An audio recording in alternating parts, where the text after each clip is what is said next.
கர்நாடக துணை முதலமைச்சர் டி.கே. சிவகுமார் தற்பொழுது மேகதாது அணைக்கட்டை தமிழக அரசு அனுமதிக்க வேண்டும், தண்ணீர் திறப்பதற்கு கர்நாடக அரசு தயாராக இருக்கிறது, அதே நேரத்தில் மேகதாது அணை கட்டுவதற்கு தமிழக அரசு அனுமதிக்க வேண்டுங்கிற மாதிரி ஏற்கனவே நிறைய அணைகள் இங்கே கட்டப்பட்டு இருக்கிறது.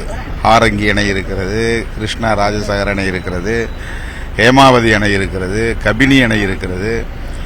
இன்னும் இதுபோல சின்ன சின்ன அணைகளை எல்லாம் அவர்கள் கட்டியிருக்கிறார்கள். இதனால் ஏராளமான தண்ணீரை கர்நாடகாவிலேயே தேக்கி வைத்திருக்கிறார்கள். தமிழ்நாடு இதனால் காய்ந்து வருகிறது, பாசன பரப்பளவு குறைந்து வருகிறது, மகசூல் அளவு குறைந்து வருகிறது. இவ்வளவு பாதிப்புகளுக்கு இடையிலே மீண்டும் ஒரு அணையை கட்டப்போகிறோம், அதற்கு தமிழ்நாடு அரசு ஒத்துழைக்க வேண்டும் என்று சொல்லுவது ஏற்புடையதல்ல.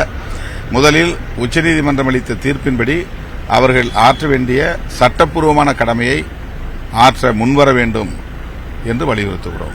அரசியல் ஆதாயத்துக்காக அப்படிங்கிற மாதிரி ஒரு குற்றச்சாட்டு தொடர்ந்து வைக்கப்படுது. இப்ப கர்நாடக அரசுடைய செயல்பாடு அப்படி அரசியல் ஆதாயமா பார்க்கப்படுது. உச்சநீதிமன்றம் ஒரு தீர்ப்பை வழங்கிய பிறகு அதை நடைமுறைப்படுத்துவதுதானே மாநில அரசின் பொறுப்பு. அதை செய்யாமல் எல்லா அணைகளிலும் நீர் நிரம்பி வழிகிற நிலையில் எதற்காக தண்ணீர் திறந்துவிட மறுக்கிறார்கள்? அது முழுக்க முழுக்க அந்த மாநில அரசியல் என்பதுதான் இதை நாம் கருத வேண்டியிருக்கிறது. மின்கட்டண உயர்வு எப்படி? உயர்வை எப்போதும் வரவேற்க முடியாது. மின்கட்டண உயர்வால் எளிய மக்கள் பாதிக்கப்படுவார்கள். அதை அரசு கருத்திலே கொண்டு அதை மறுபரிசீலனை செய்ய வேண்டும்.